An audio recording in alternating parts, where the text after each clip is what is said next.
Sony APS-C Travel Kit.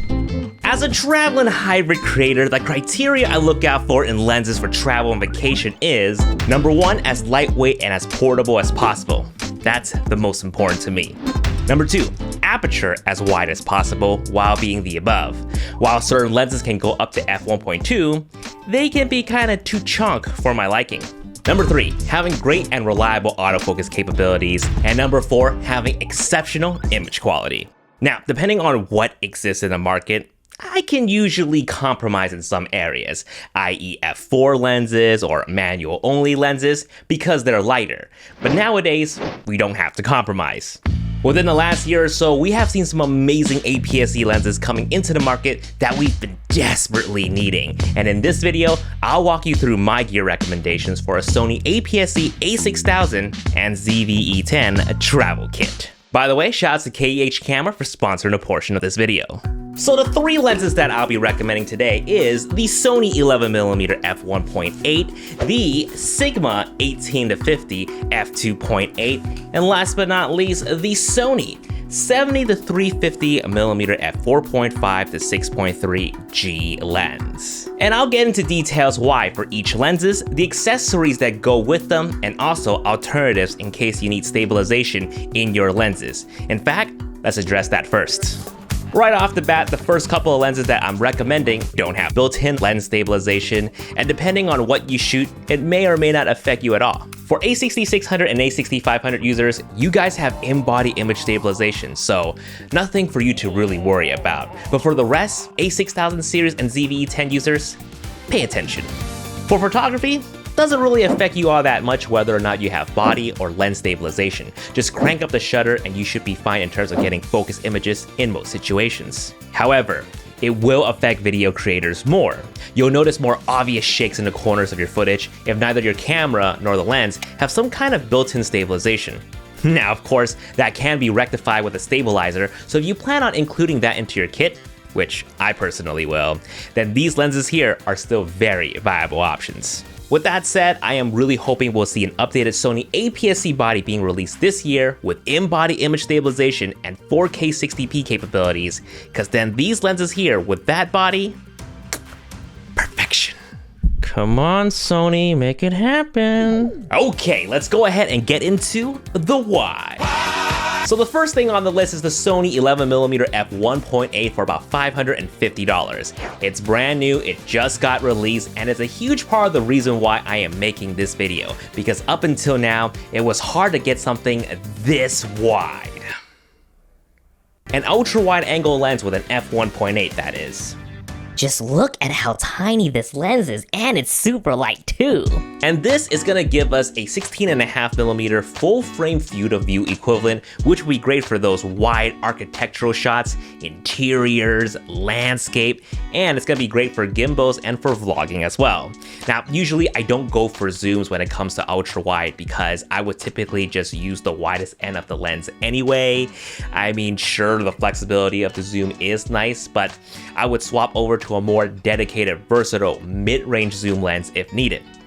Plus, again, it's an f1.8, which has been very hard to attain until now for an ultra-wide angle lens. So that's gonna give us some really nice bokeh when you do some close-up shots, and it's gonna be really handy in low-light situations. Now, alternatively, if you need something really wide with stabilization for vlogging, then the original Sony 10-18mm f4 version 1 is still gonna be your best bet. It has the fabled OSS built-in optical steady shot. However, it's a fairly dated lens now, not gonna lie. The image quality, especially in the corners, are weak compared to the new version 2, but other than that, it's not a bad lens. Solid AF, as in solid autofocus. And as f too. Now, devoted Tamron users would rinse me if I didn't mention the 11 to 20mm f2.8 zoom. It's also a great alternative if you need that zoom flexibility at f2.8, though keep in mind that that lens does not have lens stabilization. So if I had to choose, again, I highly recommend the Sony 11mm just because of its uber light size and weight. Next up, we need an anything and everything lens, something that's wide enough to capture decent amount of space, but also zoom really quickly for those tight and hyper-focused shots in a pinch. That's where this Sigma 18-50mm comes in. And Sigma is the only one by far that's giving us a balance in size and range out of everybody else, and it's an f2.8 lens. The Sony 16-55mm f2.8 has the best image quality out of all the similar lenses that I've tested. However, in the scope of APS-C, it's a pretty hefty lens. There's also the Tamron 17-70mm f2.8, the only one out of the three with lens stabilization and the most reach. However, it's kinda chunk. So while this Sigma here might fall a little short compared to the other two, in the grand scheme of things, it's still a 27-75mm full frame field of view equivalent, and if we look at some of the best versatile zoom lenses for full frame, it's usually a 24-70 or 28-75, so this right here falls right at the standard. So for the price and for its size, it's a huge win in my book. Great for portraits, street, landscape, cityscape, events, pretty much everything, and especially great for run and gun video work and gimbal. Now, alternatives. It's gonna be the Tamron 17-70mm. It's also an f2.8 with lens stabilization, but there's also the Zeiss 16-70mm f4 or the Sony 18-105 f4 if you really need something that is light with lens stabilization and you have a camera that doesn't. It does suck that you have to go down to f4, but the trade-off is getting more stable video footage while maintaining a light setup.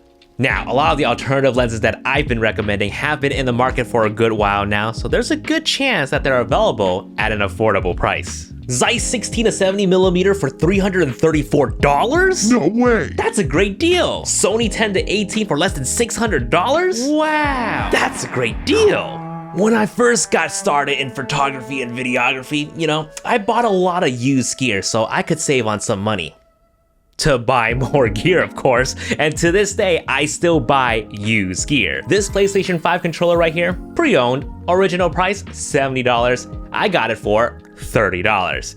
I mean, if your boy can save on some money, why not, right? Which is why I renewed my partnership with KEH Camera, and they are just informing me that they do not carry PlayStation 5 controllers, and I should not have mentioned that to avoid confusion. Whoops. But seriously, they are one of the safest sites to purchase used gear from. Everything that comes through are screened and tested thoroughly, and it's backed by their 180 days of warranty. And if you're not completely satisfied with it, you can return the gear within 21 days. However, if you're looking to sell, they make it easy as well. You can get a virtual quote right away, and if you end up sending your gear in but change your mind, they will ship it right back to you at no cost to you. To learn more, check out the link in the description box below, and oh look, the next lens that I'm recommending is available on KEH. The Sony 70-350mm f4.5 to 6.3 G lens. Now, I'm gonna say this one here is gonna be optional, and that's because it is significantly larger than the other two lenses that I've just recommended combined. But I have good reasons for it. It's about $1,000, and this will give us 105 to 525mm full frame field of view equivalent. Let me repeat that one more time. 105 to 525mm full frame equivalent. Think about that. Think about that for one hot second. We are saving a lot of space from the other two lenses, and we can fit this one right in, and this will be our one and only big one. Now, no, it is an f2.8 constant aperture, unfortunately, and this is where one of those compromises would come in. But with its reach, we can still get some pretty decent bokeh. And what we're really valuing here is the distance, right? We're getting some pretty crazy reach here. Plus, this has optical steady shots, so it helps us frame and get stable shots, especially at the far end. So, what is it good for? What is it good for? I don't know, moonshots with an f6.3? Why not? I did it. My ISO was only at 640, so no issues with noise. But to be fair though, this photo here was during the buck supermoon, so I got lucky. But this lens here will truly shine in bright environments, no pun intended. And if you like to do nature, hike, cityscape, landscape, distance, architectural shots, this is gonna be the best lens for it. So one alternative that I have is, and some people are not gonna like this, but it's gonna be the kit zoom lens, the 55 to 210 millimeter by Sony. It's way lighter and skinnier, but the image quality might not match up, but it should do the job on the budget. However, if you really need that constant f2.8 aperture, you're gonna need to go full frame. Either the 70 to 200mm f2.8 G Master from Sony, or the more budget-friendly option, the Tamron 70 to 180 f2.8. The latter does not have lens stabilization, but both have f2.8 apertures, and if you value that and you don't mind the size and the weight, go for those. However, I still think the Sony 70 to 350 is going to be the best compromise, and I do hope that someday in the future, we will see an APS-C f2.8 mega zoom. Now, to house everything together, for photography and light video, I'd recommend the Peak Design Sling at 10L. Convenient 3 slots for the 3 lenses with 1 attached to the camera. And besides the backpack, this is likely my second most used camera bag. And with it, I highly recommend the Peak Design Capture Clip. I have 3 of these spread across my camera bags, and it's just really nice to have the camera hang securely on the side or on the strap of my backpack for quick access when I'm walking out and about. I've been using the system for the last 6 years and never had an issue with it dropping my cameras. Just make sure everything is tight and secured, alright? Promise me, please. Now, where you may want to consider a backpack instead is if you're bringing a gimbal, and for that I have the Peak Design Everyday Backpack Zip. We can place the gimbal on the side, and the turtle shell design allows us to keep a shotgun mic mounted on the camera and placed right at the top so we can quickly have access to the setup. And the gimbal of choice would be, of course, the Zhiyun Crane M3. And I love using this tiny gimbal with my full frame setup, but it's gonna perform even better with the APS-C setup. Way less strain on the motor, really smooth results. I just love using this with the new 11mm on it.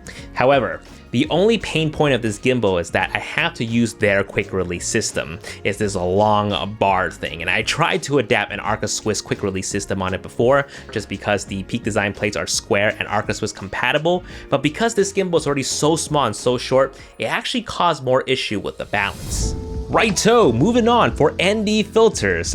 Now, I personally haven't used them in a long while now, but I was using the Polar Pro variable ND filters. The smallest that I have is a 67mm, so it's a perfect fit for that zoom lens. But for the Sony 11 and the Sigma 18 to 50, I would need a 55 to 67mm step-up ring, which is going to be perfect for the 11mm anyways. You would always want to have a slightly larger filter for an ultra-wide angle lens, otherwise you get some crazy vignetting on the corners.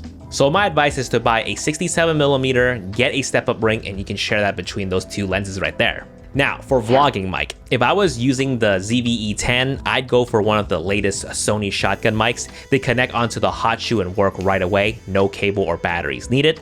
But if it's any of the current a6000 series camera, I'd use the Rode Video Micro. I have this $50 mic for years now and it's still pretty solid. Just make sure to pick up a hot shoe relocator from Small Rig so you don't block your screen. For the mini tripod, I would use the PGY-Tech Mantis Pod. This lock here is compatible with the Peak Design square plates. However, the PGY-Tech snap lock plate that it comes with isn't actually compatible with the Peak Design capture clip, so keep that in mind. PGY-Tech do have their own version of the capture clip known as the Beetle. I personally haven't fully tested it out yet, so I'm not sure how secure it is. If you have it, please share your experience down below. And that's pretty much it, guys. Thank you so much for watching, and I'll see you guys in the next video. Peace. Subscribe.